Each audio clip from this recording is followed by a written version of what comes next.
Lamborghini unleashed the Aventador in 2011, the world of fast cars gasped for a moment in disbelief, then leant back and smiled in pure satisfaction.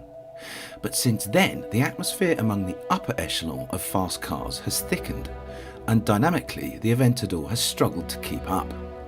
Which is why Lamborghini has come up with this car, a dramatically more advanced Aventador known simply as the S. It costs a whopping £277,000 and boasts four-wheel steering and comprehensively updated electronic suspension. The 6.5-litre V12 has also been tickled to produce 730 bhp at 8,400 rpm, while the aerodynamic efficiency is up by 50%, with 130% more downforce and less drag, says Lamborghini. And as you can see for yourselves, the Aventador S also looks quite different from its predecessor, with new styling treatments front and rear, plus an unashamed nod towards the Countach around its rear wheel arches.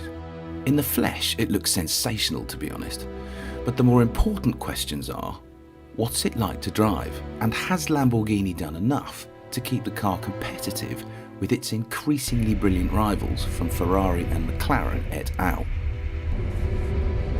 So 300 grand's worth of Aventador S. What is it like around the Valencia Grand Prix circuit? I don't know yet, but a few things that it has. I know we've already talked about the four-wheel steering and the new suspension and the new... Actually, no, we haven't talked about the ECU yet, because it's really essential. What Lamborghini have done, this car's got loads of ECUs, but it's got one big brain of an ECU that sorts out everything for all the dynamic parameters. So the steering, the brakes, the throttle map, the gear change, the diff, the four-wheel drive system, the four-wheel steering system, all goes through one big ECU.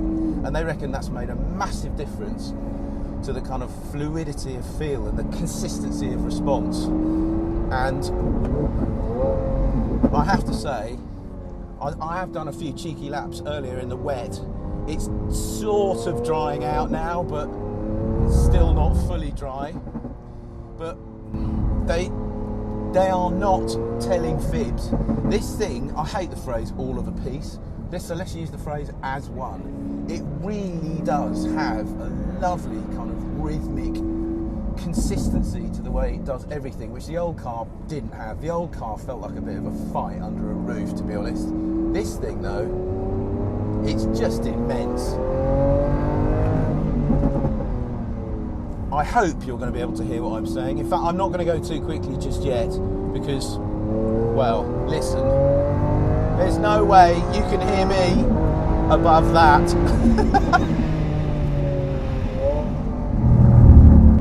Especially if I run it over some rumble strips as well.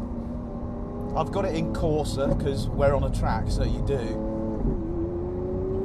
I think it sounds better than the old Aventador as well. I know it's got a few more horsepower.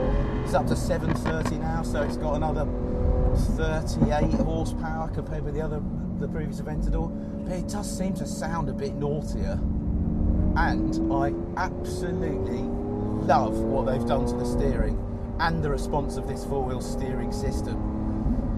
There is so much more bite on turning and at high speed, just extra stability. It feels like a different car. What they say is that the four-wheel steering system has had the subjective impression of shortening the wheelbase by 0.5 metre. And do you know what? That is how it feels. This thing kind of feels like a Hurricane, but with a stonking great V12 engine in it. It feels so much more agile. It's also rather fast in a straight line.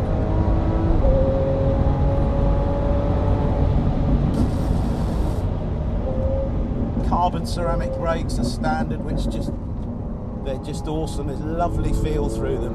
That's what this car has got, which the previous Aventador never quite had. Feel.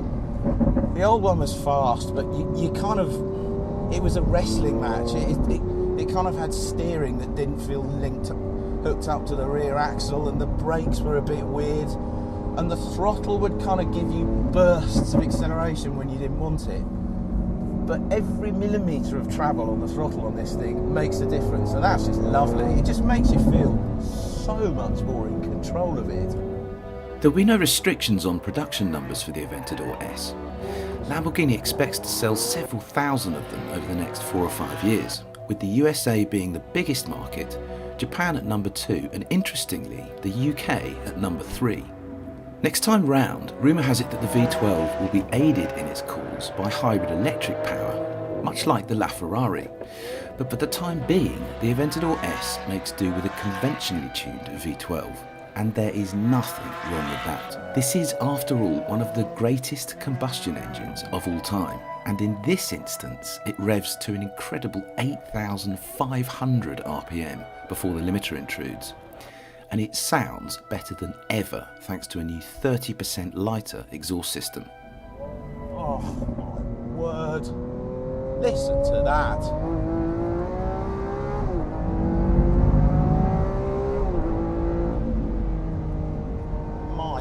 Goodness me, you do need to have a little bit of a word with yourself before you really start to try and drive this thing quickly, especially on a lovely track like this.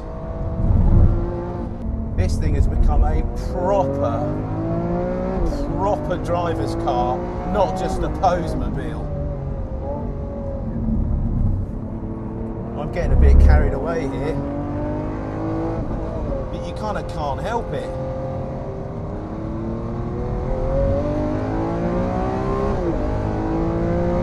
I mean, listen to that. So that is the Aventador S, and what an utterly incredible car it has become. Much improved dynamically in every way, it also looks better, sounds better, and goes harder than ever as well. But it's the step up in handling sharpness that really defines the Aventador S. It is now good enough to compete with the very best, and to be honest, that represents a huge improvement. So well done, Lamborghini. And we'll have more of this in the future, if you please.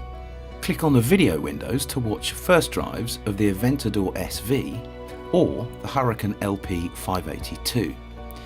Click on the play icon to watch our latest video, or on our logo to subscribe.